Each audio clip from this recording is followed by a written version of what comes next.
नमस्कार दोस्तों, मेरा नाम वीरू द्विवेदी है। मैं आपका अपने YouTube चैनल पर हार्दिक स्वागत करता हूं।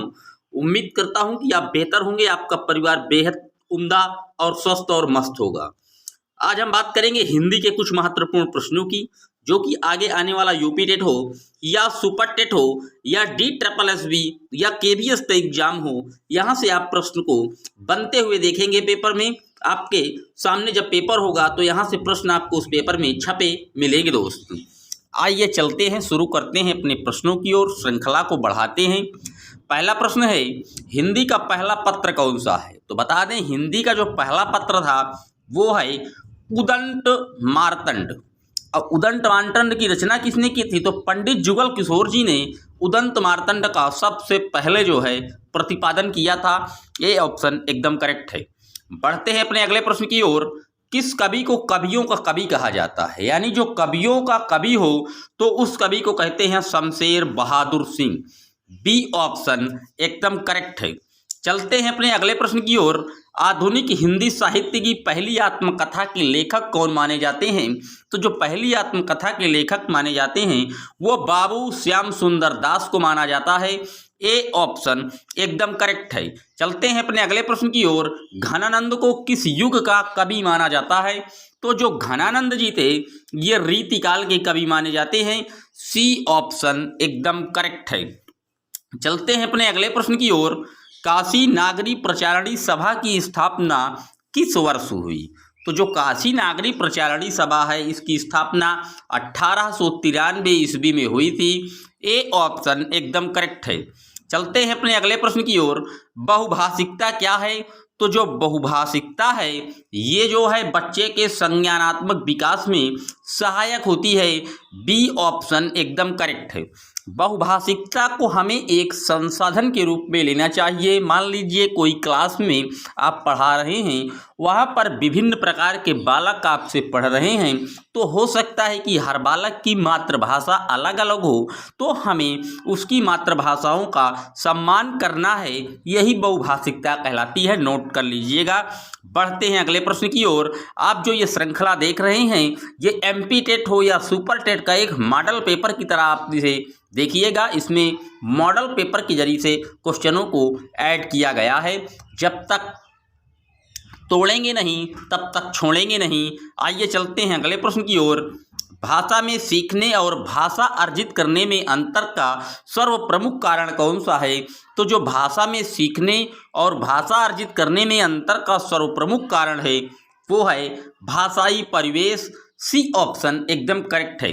जिस परिवेश में हम रहेंगे उसी प्रकार की भाषाओं का जो है वो कहीं ना कहीं अपने व्यवहार में लागू कर लेंगे, सीख लेते हैं, इसलिए सी ऑप्शन एकदम करेक्ट है। बढ़ते हैं अपने अगले प्रश्न की ओर। भाषा अधिगम में प्रायः कठिनाई नहीं आती। तो भाषा में जो अधिगम है वो अगर मानसिक स्वास्थ्य आपका अच्छा है तो वो कठिनाई पैदा नहीं करती भाषा सीखने में, इसीलिए जो डी ऑप्शन है एकदम करेक्ट है। डी फॉर डेनमार्क, नोट कर लीजिएगा, एकदम सही है। बढ़ते हैं अपने अगले प्रश्न की ओर। वहाँ कौन खड़ा है वाक्य में सर्वनाम का कौन सा भेद है? तो वहाँ कौन खड़ा है यानी कि प्रश्न कर रहा है तो प्रश्नवाचक सर्वनाम है। बी ऑप्शन एकदम करेक्ट है। बढ़ते हैं अगले प्रश्न की ओर। जो शब्द क्रिया की विशेषता बताते हैं उन्हें क्या कहते हैं? तो जो शब्द क्रिया की विशेषता बताते हैं दोस्त उन्हें क्रिया विशेषण कहा जाता है। सी ऑप्शन एकदम करेक्ट है। चलते हैं अपने अगले प्रश्न की ओर। मोहन बाजार की ओर गया वाक्य में रेखांकित शब्द क्या है? तो यानी कि बाजार की ओर क्या है? तो जो बाजार की ओर है ये समुच्चय बोधक है। सी ऑप्शन एकदम करेक्ट है। बढ़ते हैं अपने अगले प्रश्न की ओर। निम्नलिखित वाक्यों में से किस वाक्य में सर्वनाम का अशुद्ध प्रयोग हुआ है? तो अशुद्ध जो प्रयोग है वो है मैं तेरे को एक घड़ी दूंगा, ये गलत है। मैं तुमको एक घड़ी दूंगा होता तो बिल्कुल राइट होता। सी ऑप्शन एकदम करेक्ट है। बढ़ते हैं अपने अगले प्रश्न की ओर। लिखना शब्द की भाववाचक संज्ञा बतानी है। भाव जिसमें प्रकट हो तो लिखना का भाववाचक लिखाई बिल्कुल सही है। लिखाई हो, छपाई हो, पुताई हो, ये सब क्या है? ये भाव को दर्शाते हैं। और भाव में जैसे आप कहते हैं मुझसे चला नहीं जाता, मुझसे उठा नहीं जाता, मुझसे पढ़ा नहीं जाता, ये क्या है? ये भाव को दर्शा रहे हैं। बी ऑप्शन एकदम करेक्ट है। बात करते हैं अपने अगले प्रश्न की ओर। जो अव्यय दो पदों, पदबंध या उपवाक्यों को जोड़ने का कार्य करते हैं उन्हें क्या कहा जाता है? तो जो अव्यय दो पदों को जोड़ने का कार्य करते हैं उनको समुच्चय बोधक अव्यय कहते हैं। बी फॉर बॉम्बे एकदम करेक्ट आंसर है। बढ़ते हैं अपने अगले प्रश्न की ओर। बेटा शब्द का स्त्रीलिंग बताइए। तो जो बेटा है इसका जो स्त्रीलिंग होगा वो बेटी होगा। बी ऑप्शन एकदम करेक्ट है। बढ़ते हैं अपने अगले प्रश्न की ओर। प्रिय विशेषण के साथ प्रयुक्त होने वाली संज्ञा नहीं है। तो जो प्रिय लिखा है इसके साथ जो है वो बैरी नहीं प्रयुक्त हो सकता कि प्रिय बैरी कह दें। प्रिय विषय बिल्कुल सही है। प्रिय कवि भी हो सकता है, प्रिय मित्र भी होगा, लेकिन प्रिय बैरी नहीं होगा। डी ऑप्शन एकदम करेक्ट है, याद रखिएगा, डी फॉर डेनमार्क। बढ़ते हैं अपने अगले प्रश्न की ओर। जो शब्द दो वाक्यांशों, शब्दों और वाक्यों को जोड़ने का कार्य करते हैं, तो यहाँ दो वाक्यों को जोड़ने की बात की जा रही है, तो ये समुच्चय बोधक होगा। सी फॉर चेन्नई एकदम सही है। बढ़ते हैं अपने अगले प्रश्न की ओर। अंक का सर्वाधिक उपयुक्त अर्थ युग्म बताइए।